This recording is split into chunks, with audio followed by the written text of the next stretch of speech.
A.R. Rahman is wrong this time. But why? ഈ വീഡിയോയിൽ കാണാൻ പോകുന്നത് 3 കാര്യങ്ങളാണ്. ഒന്ന്, A.R. റഹ്മാൻ ഇൻട്രൊഡ്യൂസ് ചെയ്ത ടെക്നോളജി ഇൻ മ്യൂസിക്. അടുത്തത് AI വെച്ച് A.R. റഹ്മാൻ ചെയ്ത സോങ്. അപ്പൊ മൂന്നാമത് നമ്മൾ കാണാൻ പോകുന്നത് ഈ സോങ് കൊണ്ടുവന്ന ഇഷ്യൂസ്. ഞങ്ങൾ ഈ സോങ് ഉണ്ടാക്കിയത് എന്തുകൊണ്ടാണ് എത്തിക്കൽ അല്ല എന്ന് ഞങ്ങൾ വിശ്വസിക്കുന്നത്. നീ ആരാ എന്നോട് എതിർക്കാൻ? ഇങ്ങോട്ട് ഇറങ്ങി വാടാ എരപ്പാളി. The legendary A.R. Rahman, Oscar നായകൻ, പുള്ളിക്കാരൻ നമ്മളെ പോലെ AI വെച്ച് പാട്ടടിച്ചു തുടങ്ങി. നമ്മളിത് നമ്മുടെ ഇന്നത്തെ വീഡിയോയിൽ നമ്മൾ ഡിസ്കസ് ചെയ്തതാണ് ഇത് ഫ്യൂച്ചറിൽ നടക്കും എന്ന്. പക്ഷെ ഇതിന്റെ പുറകില് വലിയൊരു ഇഷ്യൂ ആയി. ഈ പാട്ട് രജനീകാന്തിന്റെ ലാൽ സലാം, രജനീകാന്തിന്റെ മോൾ ഐശ്വര്യ രജനീകാന്ത് എടുത്ത പടത്തില് A.R. റഹ്മാൻ ഒരു പാട്ട് തിമിർ എഴുട എന്നുള്ള പാട്ടിൽ ബംബ ബൈക്ക ആൻഡ് ഷാവുൽ ഹമീദിന്റെ വോയിസ് ഉപയോഗിച്ച് ഒരു പാട്ടടിച്ചു. മൊഴിയില്ലേ മതമില്ലേ യാതും ഊരേ എൻകിറായ്. അത് ആ സിംഗേഴ്സിന്റെ സൗണ്ട് കേട്ടിട്ടുള്ളവർക്ക് ഭയങ്കര എല്ലാരും പറയുന്നത് എക്സാക്ട് ആയിരുന്നു. എക്സാക്ട് ആണല്ലേ? ഓക്കെ. നമ്മുടെ മമ്മൂക്കയുടെ വോയിസ് അത്രയില്ലല്ലോ. ശ്രദ്ധിക്കൂ. ഇതിലൊരു വലിയൊരു ഇഷ്യൂവും കൂടെ ക്രോപ്പ് ആയിരുന്നു. ആ ഇഷ്യൂവിനെ കുറിച്ചൊന്ന്. ആ ഇഷ്യൂ എന്താന്ന് വെച്ച് കഴിഞ്ഞാൽ കുറെ പേര് ചോദിച്ചു തുടങ്ങി, നിങ്ങൾ ഇങ്ങനെ യൂസ് ചെയ്യുന്നത് ശരിയാണോ? മരിച്ചുപോയ സിംഗേഴ്സിന്റെ ഒക്കെ സൗണ്ട് എടുത്ത് യൂസ് ചെയ്യുന്നത് അത്ര നല്ല കാര്യമല്ല. അത് തന്നെയാണല്ലോ നമ്മൾ SPBയുടെ വോയിസ് ഉപയോഗിച്ച് പറഞ്ഞപ്പോഴും കുറെ പേര് താഴെ അതൊരു മിസ്യൂസ് ആണെന്ന് കമന്റ് ചെയ്തിട്ടുണ്ടായിരുന്നു. അത് തന്നെയാണ് A.R. റഹ്മാനോട് ചോദിച്ചാലും മിസ്യൂസ് തന്നെയാണ്. ഭയങ്കരം തന്നെ. But A.R. റഹ്മാൻ ഒരു എക്സ്പ്ലനേഷൻ ട്വിറ്റർ വഴി കൊടുത്തായിരുന്നു. എന്താന്ന് വെച്ചാൽ മോണിറ്ററി കോമ്പൻസേഷൻ ചെയ്തിട്ടുണ്ടെന്നോ. വേറൊരു പോയിന്റ് പുള്ളി പറയുന്നത്, ഇത് ഞാൻ വളരെ പ്രോപ്പർ ടെക്നോളജി ഉപയോഗിച്ചാണ് ചെയ്തിരിക്കുന്നത്, അപ്പോൾ ഇതൊരു എത്തിക്കൽ ആണെന്നുള്ള രീതിയിലാണ് പുള്ളി മെസ്സേജ് ചെയ്തേക്കുന്നത് പുള്ളിയുടെ ട്വിറ്റർ ഹാൻഡിലിൽ. അപ്പോൾ എത്തിക്കലായ ഒരു പരിപാടി ആണെങ്കിൽ പിന്നെ എന്താ കുഴപ്പം? എനിക്കാണെങ്കിൽ ഇങ്ങനത്തെ ഒരു ജോലി കൊണ്ട് കുടുംബം പോറ്റേണ്ട കാര്യമൊന്നുമില്ല. മ്യൂസിക് ജനറേഷൻ 3 രീതി ഇപ്പോൾ പോസിബിൾ ആയിട്ടുള്ളത്. ഫസ്റ്റ് രീതി നമ്മൾ ചെയ്തത്, അത് മ്യൂസിക് ജനറേഷൻ ആയിട്ട് പറയാൻ പറ്റില്ല. അതിന്റെ പേരാണ് വോയിസ് ക്ലോണിങ്. ഒരാളുടെ സൗണ്ട് വേറൊരാളുടെ സൗണ്ടിലോട്ട് മാറ്റുന്നത്. ഇവരെല്ലാം കൊണ്ട് സംസാരിപ്പിച്ചിട്ടുണ്ട്. സോ ഇത് നമ്മൾ മുന്നേ ഒരു ആപ്പൊക്കെ കണ്ടിട്ടുണ്ടാവും, നമ്മളാണ് പെണ്ണായിട്ട് സംസാരിക്കാം. ഇതൊക്കെയാണ് വോയിസ് ക്ലോണിങ് എന്ന് പറയുന്നത്. അത് മിക്ക ആൾക്കാരും ഇപ്പൊ കേട്ട് കാണാം, മോഡി ജി ഒക്കെ പാടുന്ന ആ സോങ് ഒക്കെ വെച്ച്.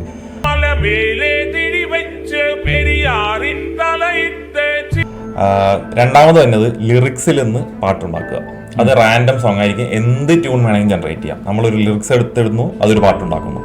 ഇതിന് ഒരു വെബ്സൈറ്റ് ഉണ്ട്, സുനോ എന്ന് പറഞ്ഞിട്ട്. ആ സുനോയിൽ പോയി നമ്മൾ ലിറിക്സ് ഇട്ട് നോക്കി കഴിഞ്ഞാൽ ഒരു പാട്ടുണ്ടാക്കും. നമ്മളിപ്പോൾ ഒരു ഫേമസ് ആയിട്ടുള്ള ഒരു പാട്ട് എടുത്തിട്ട് മലയാളവും പാടും, എന്തും.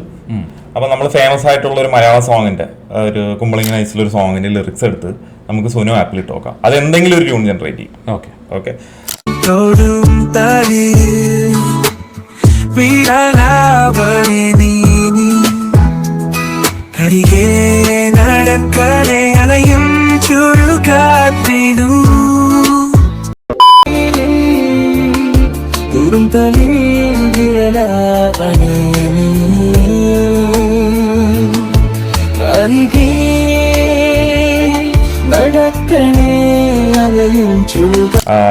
പിന്നെ വന്നത് എങ്ങനെയാന്ന് പറഞ്ഞു കഴിഞ്ഞാൽ, ഒരു വീഡിയോ ഓർ ഇമേജ് ഇട്ടിട്ട് ആ വീഡിയോയിലും ഇമേജിലും എന്താ നടക്കണേന്ന് മനസ്സിലാക്കിയിട്ട് അതിനൊരു ട്യൂൺ, അത് ബാക്ക്ഗ്രൗണ്ട് മ്യൂസിക് ജനറേഷൻ എന്നാണ് പറയാം.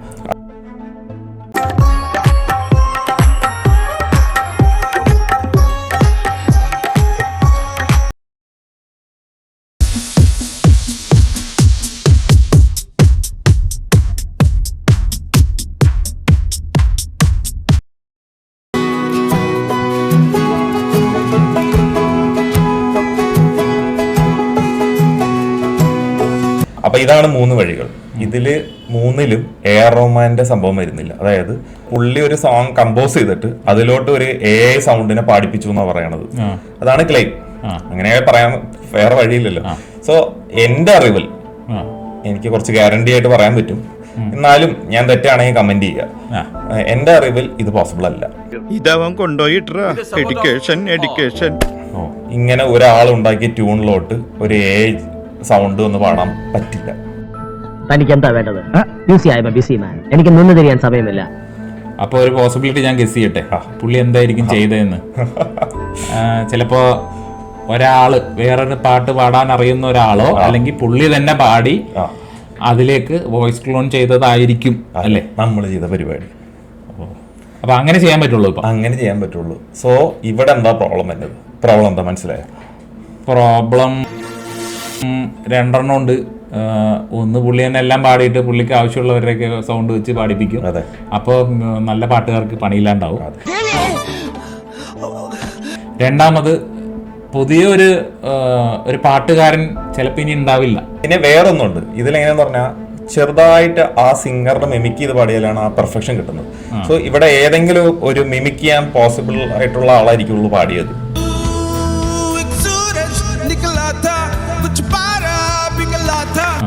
ആ പാട്ടുകാരന്റെ ലൈഫ് അവിടെ ഇല്ലാതാവുന്നുണ്ട്. ബിക്കോസ് അയാളുടെ നെയിം എവിടെയും മെൻഷൻ ചെയ്യുന്നില്ല. മെൻഷൻ ചെയ്താൽ പോലും അത് എവിടെയെങ്കിലൊക്കെ ആയിരിക്കും. അയാൾക്ക് ഒരിക്കലും ഗ്രോ ചെയ്യാൻ പറ്റുന്നില്ല. അയാൾക്ക് എവിടെയും പോയി പറയാൻ ഒരു സംഭവം എന്നെ പേര് വരും. എങ്ങനെ വരും എന്ന് വെച്ച് കഴിഞ്ഞാൽ സങ് ബൈ എന്ന് ഉള്ളതിനെല്ലാം താഴെ ടെക്നീഷ്യൻ എന്നുള്ള പേരിലായിട്ട് വരും. സോ അങ്ങനെ ഒരാളുടെ ലൈഫ് ഇല്ലാതാവുന്നുണ്ട്. റഹ്മാൻ എല്ലാം എത്തിക്കലായിട്ട് ചെയ്യുന്നു എന്ന് പറയുമ്പോൾ ഇത് അത്ര എത്തിക്കലായിട്ട് തോന്നുന്നില്ല. പക്ഷെ അതിനും പുള്ളി പറയുന്നുണ്ടാവും ആ സിംഗറിന് ഞങ്ങൾ പേ ചെയ്തിട്ടുണ്ടെന്ന്. പേ കൊണ്ടെല്ലാം ശരിയാണെങ്കിൽ ഓക്കെ.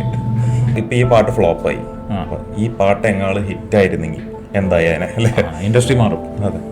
റഹ്മാൻ മാത്രമല്ല, ഇപ്പൊ നമ്മുടെ ഹിഷാം അബ്ദുൽ വഹാബ് പുള്ളിയും ഉപയോഗിച്ചിട്ടുണ്ട്, അറിയോ?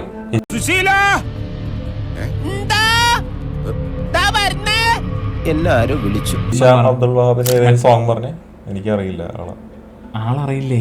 വിനീത് ശ്രീനിവാസന്റെ ഹൃദയം പടത്തിലെ music director.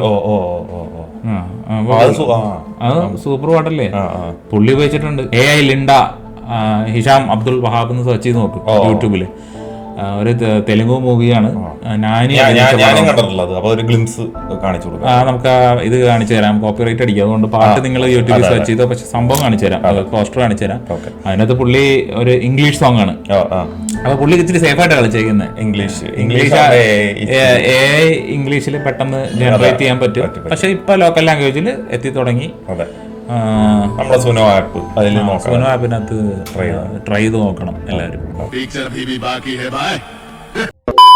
Rahman technology use ചെയ്തേക്കുന്നത് ഇത് ഫസ്റ്റ് ടൈം അല്ല. വെർച്വൽ റിയാലിറ്റി ഇറങ്ങിയ സമയത്ത് നമ്മുടെ വന്ദേ മാതരം സോങ് ഇല്ലേ, അത് വെർച്വൽ റിയാലിറ്റി വഴി എക്സ്പീരിയൻസ് ചെയ്യാന്നുള്ളതിന് പോലെ എന്തോ ഇറങ്ങിയിട്ടുണ്ടായി. PR എക്സ്പീരിയൻസിന് ഒരു വീഡിയോ വന്നായിരുന്നു, ഭയങ്കര ഹിറ്റ് വീഡിയോ ആയിരുന്നു. മറ്റേ രജനീകാന്ത് മസ്ക്, അത് റഹ്മാൻ പിടിക്കുന്ന ഒരു ഷൂട്ട് ചെയ്യുന്ന ഒരു സിനിമയാണ്. ആ സിനിമ ഇങ്ങനെ ഇറങ്ങിയിട്ടൊന്നുമില്ല, അങ്ങനെയുള്ള ടെക്നോളജി എത്തിയിട്ടില്ല. അവൈലബിൾ അല്ല, അതിന്റെ തിയേറ്റർ പോലും, ആ തിയേറ്ററിന്റെ സെറ്റപ്പ് ലോസ് ഏഞ്ചൽസ് മാത്രമേ ഉള്ളൂ. പുള്ളി അവിടെ ആണല്ലോ ഷൂട്ട്, മറ്റേ മ്യൂസിക് ഒക്കെ റെക്കോർഡ് ചെയ്യുന്നത്. അവിടെ ഒരു ഇങ്ങനത്തെ ഒരു സിനിമാറ്റിക് എക്സ്പീരിയൻസിന്റെ സംഭവം പുള്ളി ആദ്യം സെറ്റ് ചെയ്തിട്ട് രജനീകാന്തിനെ ഇൻവൈറ്റ് ചെയ്ത് പുള്ളി അങ്ങോട്ട് മൈൻഡ് ബ്ലോൺ ആയ സംഭവമൊക്കെയാണത്.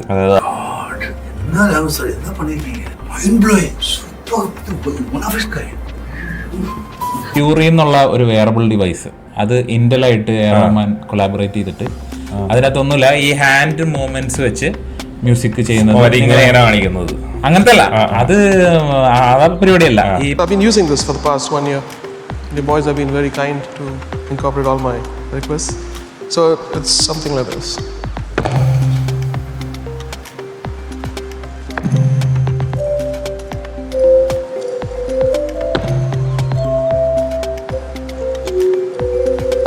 അത് എങ്ങനെയാണ് അവര് അത് പ്രൊജക്ട് ചെയ്തതെന്ന് വെച്ച് കഴിഞ്ഞാൽ play music out of thin air. Guitar ഇല്ല, ഒന്നുമില്ല, കുറെ പേര് ഇങ്ങനെ സ്റ്റേജിൽ നിന്ന് മ്യൂസിക് പ്ലേ ചെയ്യും. ഷാർക്ക് ടാങ്ക് എന്നൊരു ഷോ ഉണ്ട്, കണ്ടോ? ഹിന്ദി അല്ല, ഇംഗ്ലീഷില് ഇതിന്റെ സിമിലർ ആയിട്ടൊരു സംഭവം എന്തോ. ഷാർക്ക് ടാങ്ക് ഓസ്ട്രേലിയയിൽ വന്നത്. അതില് മോഷൻ വെച്ചുണ്ടല്ലോ, നമ്മള് വയലിനൊക്കെ വായിക്കുന്നത് കാണിക്കാൻ, മോഷൻ സിംഗ് അങ്ങനെയാണോ അതിന്റെ പേര്. അത് വെച്ച് ആൾക്കാർ ഹാൻഡ് മൂവ്മെന്റ് അനുസരിച്ച്, അത് പക്ഷെ അതിലൊന്നുമില്ല, അതില് നമ്മുടെ ഫോൺ തന്നെ ഇന്റഗ്രേറ്റ് ചെയ്യും. ഇതിലെല്ലാത്തിലും ഇമ്പോർട്ടന്റ് ആയിട്ട് പറയേണ്ട ഒരു കാര്യം, എത്ര പേര് ഈ നമ്മൾ വീഡിയോ കാണുന്നവര് റഹ്മാന്റെയോ അല്ലെങ്കിൽ ഒരു വലിയ മ്യൂസീഷ്യന്റെയോ ലൈവ് കോൺസെർട്ട് കണ്ടിട്ടുണ്ടെന്ന് അറിയില്ല. പക്ഷെ ഈ ലൈവ് കോൺസെർട്ടിന്റെ ഒരു രീതി തന്നെ മാറ്റിയത് എ റഹ്മാൻ ആണ് ഇന്ത്യയിൽ. ഞാൻ കണ്ടിട്ടില്ല. സംഭവം എന്താണെന്ന് വെച്ച് കഴിഞ്ഞാൽ ഇതിനെ നമ്മൾ മൾട്ടി സെൻസറി എക്സ്പീരിയൻസ് എന്ന് പറയും. ഈ ഒരു എക്സാമ്പിൾ പറയുകയാണെങ്കിൽ ഇപ്പൊ വീഗാലാൻഡ് പോയിട്ടുണ്ടെങ്കിൽ ഒരു 8D ഷോ ഒക്കെ കണ്ടിട്ടുണ്ടാവുമല്ലോ. വെള്ളം വരും, കാറ്റ് വരും, മുഖത്തേക്ക് മറ്റേ സ്ക്രീനിൽ നിന്ന് ഇമേജ് വരും. ഇതിന്റെ ഒരു രീതിയാണിത്. ഇതിന്റെ അകത്ത് എങ്ങനെയാന്ന് വെച്ച് കഴിഞ്ഞാൽ ലൈറ്റ് ഷോ, ഇതിന്റെ എല്ലാ എക്സ്പീരിയൻസ്, ലൈറ്റ്, പിന്നെ ഇതിന്റെ ഓഡിയോ സിസ്റ്റം എന്ന് വെച്ച് കഴിഞ്ഞാൽ he will be able to control ഒരു 3D മ്യൂസിക് പോലെ നമ്മുടെ ഈ ലുലുവില് 4D സിനിമ വന്നിട്ടുണ്ടല്ലോ, അതേപോലെ അതേപോലെ കോൺസേർട്ടിന്റെ അകത്ത് മ്യൂസിക്, നമുക്ക് ഒരു മ്യൂസിക് നമ്മളിലേക്ക് വരുന്ന ഒരു എക്സ്പീരിയൻസ്, അതൊരു മ്യൂസിക്കിനെ റീഡിഫൈൻ ചെയ്യുന്ന ഒരു എക്സ്പീരിയൻസ് ആയിരിക്കും. അതെന്ന് വെച്ചാൽ ബേസിക്കലി പുള്ളിക്കാരന്റെ സ്റ്റുഡിയോയിൽ നിന്ന് റെക്കോർഡ് ചെയ്യുമ്പോൾ നമ്മളൊപ്പം ഇരിക്കുന്ന പോലെ ഒരു ഫീലിംഗ് ആയിരിക്കും. അറിയാലോ, പുള്ളിയുടെ ഒരു ഷോ കൊളവായി, അവസാനം ഇനി ഇന്ത്യയിൽ ഞാൻ ഷോ ചെയ്യില്ല എന്നൊരു തീരുമാനത്തിൽ. ചെന്നൈയിൽ അങ്ങനെ പറഞ്ഞല്ലേ. മറ്റേ അപ്പൊ കേരളത്തിലല്ലേ പോയിരിക്കും, ഇവിടെ വന്നാൽ പോവാം. വേറെ അല്ല, ഞാൻ മുന്നേ പറഞ്ഞ VR ടെക്നോളജി അതും പുള്ളി ലൈവ് കോൺസേർട്ടിൽ കൊണ്ടുവരാന്ന് പറഞ്ഞിട്ടുണ്ട്. അതായത് VR ഹെഡ്സെറ്റ് വെച്ച് നമ്മൾ കോൺസേർട്ട് എൻജോയ് ചെയ്യും. എല്ലാരും മറ്റേ ആപ്പിൾ വിഷൻ പ്രോ വെച്ചിരിക്കണ പോലെ ഒരു ഇരിപ്പായിരിക്കും. മറ്റൊരു സ്പിയർ ലോസ് വേഗാസ് അവിടെ വന്നിട്ടില്ലേ, അതും ആ ഒരു ഫീൽ ആണല്ലോ. അതെ എക്സാക്ട്ലി. സത്യമായിട്ട് ഞാനൊരു മുട്ടം പ്രശ്നത്തില. ഏട്ടൻ വിചാരിച്ച പൊട്ടു പോലെ അത് പരിഹരിക്കാൻ പറ്റും. ഏട്ടൻ എന്നെ ഒന്ന് സഹായിക്കണം കേട്ടാ. എനിക്കതിന് നിങ്ങളെ ശരിക്കറിയാൻ പോലും എന്റെ വർമ്മേട്ടാ, ആളെ അറിയാൻ നോക്കിയിട്ടാണോ നമ്മൾ ആക്സിഡന്റ് പറ്റി ആളെ ആശുപത്രിയിൽ എത്തിക്കുന്നത്? എല്ലാത്തിനേക്കാളും വലിയൊരു അപകടത്തിൽ ഞാനിപ്പോ. ചേട്ടൻ ഒരു വാക്ക് പറഞ്ഞ എന്റെ ജീവിതം രക്ഷപ്പെടും. ഞാൻ കാല് പിടിക്കേട്ടാ. സോറി. സബ്സ്ക്രൈബ്.